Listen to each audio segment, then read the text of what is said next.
Hello friend, જય સ્વામી, જય શ્રી કૃષ્ણ. આજે આપણે બનાવીશું વધેર રોટલીનું ઉત્તપમ. તેના માટે આપણે સામગ્રી જોઈ લઈશું. 2 થી 3 રોટલી, 2 થી 3 બટેટા બાફેલા, 2 નંગ ટમેટાં, ચીઝ, ચીલી ફ્લેક્સ, ઓરેગાનો, 1 વાટકી જેટલો ચણાનો લોટ. ચણાના લોટમાં નાખવા માટે સ્વાદ મુજબ નિમક, ગરમ મસાલો 1 ચમચી, 1 ચમચી જેટલું મરચું પાવડર, 1 ચમચી જેટલી હળદર અને શેકવા માટે તેલ. સૌ પ્રથમ આપણે બટેટાને બાફી લઈશું અને ટમેટાના ગોળ પીસ કરી લઈશું. ઉપર લગાવવા માટે સોસ અને લીલી ચટણી પણ આપણે સાથે લઈશું. આપણે ટમેટાના ગોળ પીસ પણ કટ કરી લીધા છે અને સાઈડમાં એક બાઉલમાં આપણે ચણાનો લોટ લેવાનો છે અને તેમાં જે બધા મસાલા છે એ બધા મસાલાને આપણે એમાં એડ કરવાના છે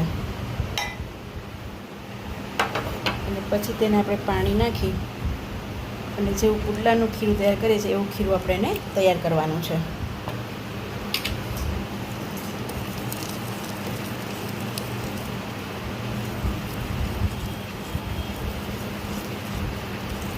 તીખું જો વધારે ફાવતું હોય તો તમે તેમાં લીલા મરચાં પણ એડ કરી શકો છો અને મરચાંની ભૂકી પણ વધારે તમે એડ કરી શકો છો.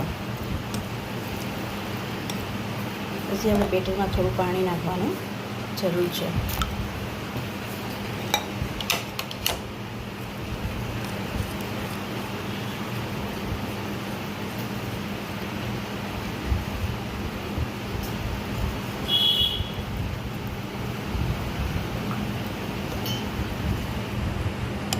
હવે બેટરને આપણે થોડી વાર સાઈડમાં રાખી દેવાનું છે.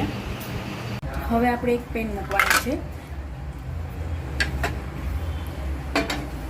પેન થઈ જાય એટલે તેમાં આપણે તેલને થોડું લગાવવાનું છે.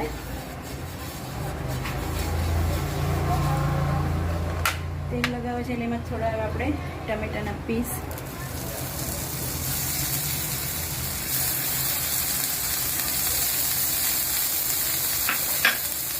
અને જે આપણે બટેટા બાફેલા છે તેના પણ ગોળ પીસ આપણે એમાં મૂકવાના છે.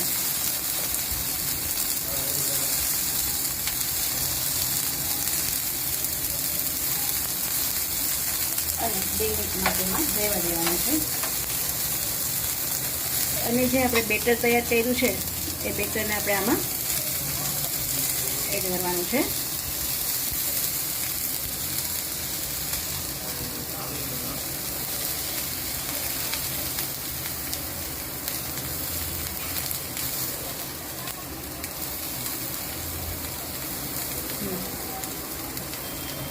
હવે આ રોટલી છે આપણે તેને આપણે એની ઉપર મૂકી દેવાની છે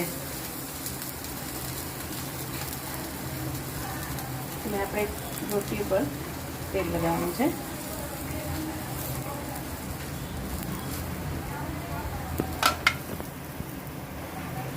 અને થોડું આપણે સાઈડમાં પણ આપણે તેલ મૂકવાનું છે જેથી અંદર ચડી જાય અને થોડું ગોળ રાઉન્ડને આપણે કરી લેવાનું છે. એક્સ્ટ્રા હોય એને થોડું આપણે નીકાળી દેવાનું.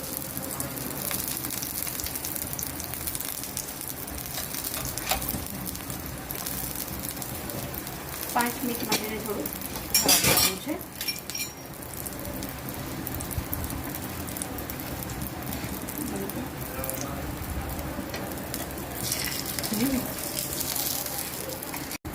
હવે તેને આપણે પાછળની સાઈડ પલટાઈ દેવાનું છે. થોડું ધીમેથી કરવાનું છે કેમ કે ટમેટા અને બટેટાનું મોઢું હોવાથી તેને આપણે નોર્મલ રીતે ફેરવવાનું છે.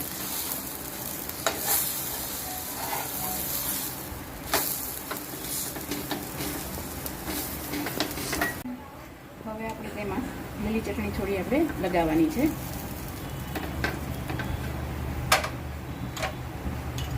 થોડો એવો સોસ પણ આપણે લગાવવાનો છે.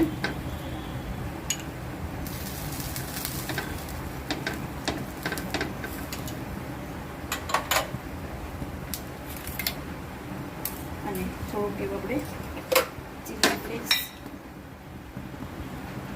તીખું ખાવ તો તમે વધારે તીખું પણ એડ કરી શકો છો. થોડો એવો ઓરેગાનો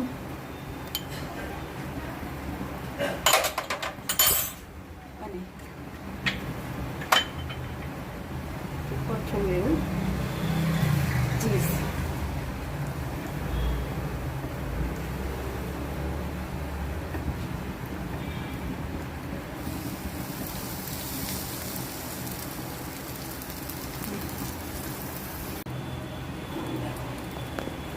હવે ચીઝ આપણે વધારે અનુકૂળ હોય તો તમે વધારે પણ એડ કરી શકો છો અને તેને આપણે 2 મિનિટ માટે ઢાંકી દેવાનું છે.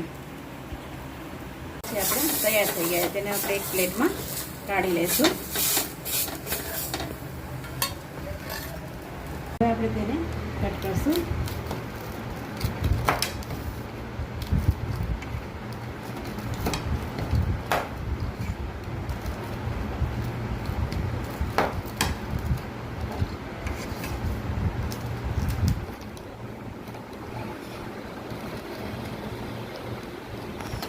થઈ ગયા છે. હવે તેને આપણે સર્વિંગ પ્લેટમાં સર્વ કરશું.